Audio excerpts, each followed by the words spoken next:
எந்த பிரச்சினைக்கும் வாய் திறப்பதில்லை. திண்டுக்கல் லியோனி விமர்சனம். பாலியல் வன்கொடுமை, மின்தடை என எந்த பிரச்சினைக்கும் முதல்வர் விஜய் வாய் திறப்பதில்லை என்று திண்டுக்கல் லியோனி கூறியுள்ளார். சென்னை பல்லாவரத்தில் முன்னாள் சட்டமன்ற உறுப்பினர் கருணாநிதி தலைமையில் நடைபெற்ற திமுக பொதுக்கூட்டத்தில் முன்னாள் அமைச்சர் தாமு அன்பரசன், நகைச்சுவை பேச்சாளர் திண்டுக்கல் லியோனி, தாம்பர மேயர் வசந்தகுமாரி, துணை மேயர் காமராஜ் உள்ளிட்டோர் கலந்து கொண்டு பேசினர். திண்டுக்கல் லியோனி பேசும்போது, தற்போது நடைபெறும் ஆட்சி ரீல்ஸ் ஆட்சியாக நடைபெறுகிறது. மக்கள் விசிலுக்கு ஓட்டு போட்டு பல்வேறு பாதிப்புக்குள்ளாகி விசில் போல் குரல் எழுப்புகின்றனர். ஆனால் எந்த விதத்திலும் தமிழ்நாடு முதலமைச்சர் ஜோசப் விஜய் வாய் திறக்கவில்லை. ஒரே நாளில் 11 சிறுமிகள் பாலியல் தொல்லை, வாய் திறக்கவில்லை. எல்லா பகுதியிலும் மின்சார தடை, வாய் திறக்கவில்லை. பாட்டிலுக்கு 10 ரூபாய் என பாடிவிட்டு 20 ரூபாய் 30 ரூபாய் என வாங்குகின்றனர். அதற்கும் வாய் திறக்கவில்லை.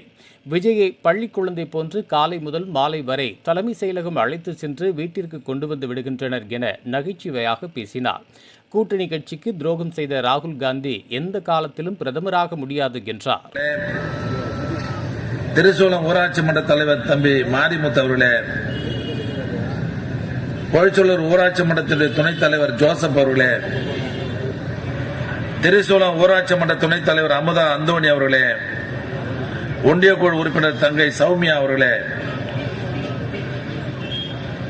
நிகழ்ச்சியிலே கலந்து கொண்டிருக்கிற கழக நிர்வாகிகள், சகோதரர், தேர்தலுக்கு பிறகு நடைபெறுகின்ற முதற் கூட்டம். ஆக இந்த கூட்டத்திலே நாமெல்லாம் தோல்வி அடைந்தாலும் கூட இது உண்மையான தோல்வி அல்ல. இது ஒரு சூறாவளியான ஒரு சினிமா தோல்வியாக இது ஏற்பட்டிருக்கின்றது. அந்த சினிமா தோல்வியெல்லாம் மறந்துவிட்டு மெய்தொழிக்க நம்ம சிரிச்சு மகிழ வேண்டும் என்பதற்காக இன்றைய தினம் வருகை தந்துள்ள மரியாதைக்குரிய திண்டுக்கல் லியோனி அவர்களுக்கும் மாவட்ட கழக செயலாளருக்கும் நன்றி தெரிவித்துக்கொண்டு நம்முடைய மாவட்ட கழக செயலாளர் அவர்களை உரையாற்றுமாறு அன்போடு கேட்டுக்கொள்வோம். செல்வோம். கெடுவாய்ப்பாக அடுத்த தேர்தலிலே எப்படியாவது ஒரு அவதூறை பரப்பி யாரையாவது களத்திலே இறக்கி ரீல் ஹீரோஸிடம் சண்டை போடக்கூடிய ஒரு சூழல் இன்று தமிழ்நாட்டில் இருக்கு. நான் 1-2 விஷயங்களை மட்டும் சொல்லிடுறேன். இறக்கக்கூடிய வேலைகளை செய்யக்கூடிய அந்த மத்திய அரசுக்கு அவருடைய பதில் ஒரு சிம்ம சொப்பனமா இருக்கும். அப்படியான பதில் இன்னைக்கு நடந்து கொண்டிருக்கக்கூடிய ஆட்சி, தயவு செய்து மக்கள் ஒரு வேலையை ரொம்ப சாமர்த்தியமா பார்த்து இன்னைக்கு ஆட்சியிலேருந்து நம்ம இறங்கி இருக்கிறோம். அதையெல்லாம் நீங்கள் மனதில் வைத்துக் கொள்ள வேண்டும். நிறைய இடத்துல இருக்குது. அதுக்கு உதாரணம் எல்லாரையும் எடுத்துக்கலாம். நீங்க ஜீசஸ் கிரைஸ்டா இருக்கட்டும், ஒரு செல்லுல அறிஞ்சிருப்பாங்க. உலகம் உருண்டை என்று சொல்லக்கூடிய அந்த கலீலியா இருக்கட்டும், அவரை கல்லால் அடிச்சுக்கிறாங்க. அப்ப மக்கள் மாற்றத்துக்காக போட்டாங்கன்னு நினைச்சு போட்டாங்க. மாற்றம் எவ்வளவு பெரிய ஏமாற்றம் இந்த ஒரு மாதத்தில் ஆகக்கூடிய வழக்கே தாவேகா பிரமுகர் மேலதான்.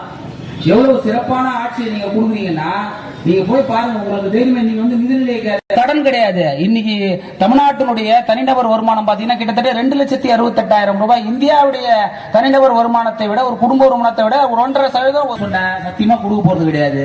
6 சிலிண்டர் கொடுக்குறேன்னா அதை கொடுக்க போறது கிடையாது. அப்போ இதை கொடுக்க முடியாது என்று ஒற்றுக்கொள்ள தைரியம் கூட உங்களுக்கு இல்ல. திரும்பவும் திமுக கடன் வாங்கிச்சுன்னு சொல்றது நியாயமா? ஆனா வீட்டுல இருக்க பேர பிள்ளைய சொன்னாங்க இன்னைக்கு விசில முழுங்கிட்டு உட்கார்ந்துருக்கான் நிறைய பேரு. விசில முழுங்கினவன் எப்படி மூச்சு விடுவான் பாத்திருக்கீங்களா?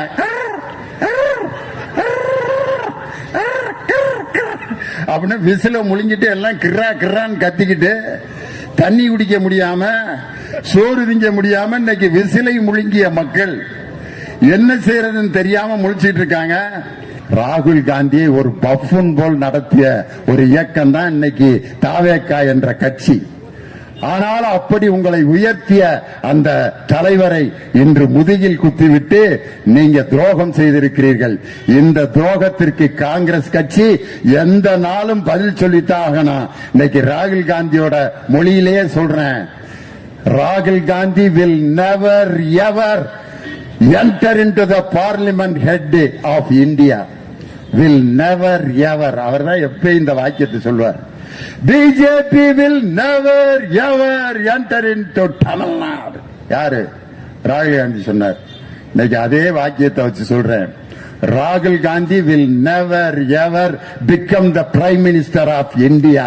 காரணம், என் தலைவருக்கு நீங்கள் இழைத்த துரோகம் வாழ்நாள் முழுவதும் உங்களால் பிரதமராக முடியாதுங்கிறத இந்த பல்லாவரத்தில் எங்கள் மக்கள் முன்னால நான் இன்னைக்கு சபதமா சொல்றேன். அப்படி அவர்களுக்கெல்லாம் முன்ன என்னென்னமோ பேர் சொல்லுவாங்க. அப்போ ஒரு பழமொழி, அது பழைய கிராமத்து பழமொழி, ஊமை ஊற கெடுக்கும், பெருசாலி பேரை கெடுக்கும். இது ரெண்டும் தாவேக்கால இருக்கு. அந்த ஊமங்கிற வார்த்தையை பயன்படுத்தினதுக்கு தயவுசெய்து மன்னிச்சுக்கிறீங்க. முதலமைச்சர் இப்படி அமைதியா அப்படி உட்கார்ந்து இருக்காரு பாருங்க. நம்ம அமைச்சர் வேற செஞ்சு காட்டினாரு. என்ன நடந்தாலும் அந்த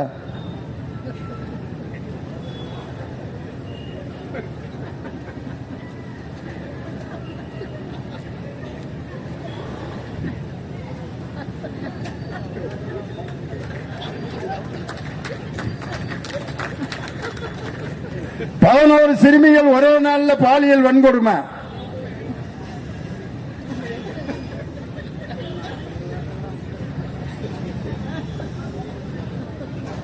எங்க பார்த்தாலும் கரண்ட் கட்டி இருட்டுல ஜனங்க கத்திட்டு இருக்காங்க.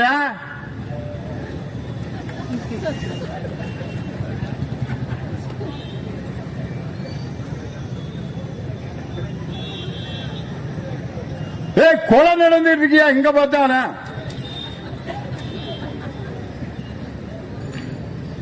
பாட்டிலுக்கு 10 ரூபா, பாட்டிலுக்கு 10 ரூபா, பாட்டிலுக்கு 10 ரூபான்னு கரூர்ல டான்ஸ் ஆனாரு. இன்னும் 20 ரூபா வசூல் பண்ணிட்டு இருக்காங்க. இப்ப 30 ரூபாய் அந்த மாதிரி கொடுத்துட்டு வந்திருக்காரு. பாட்டிலுக்கு 30 ரூபா, பாட்டிலுக்கு 30 ரூபா, 30 ரூபா வசூல் பண்ணிட்டு இருக்காங்க.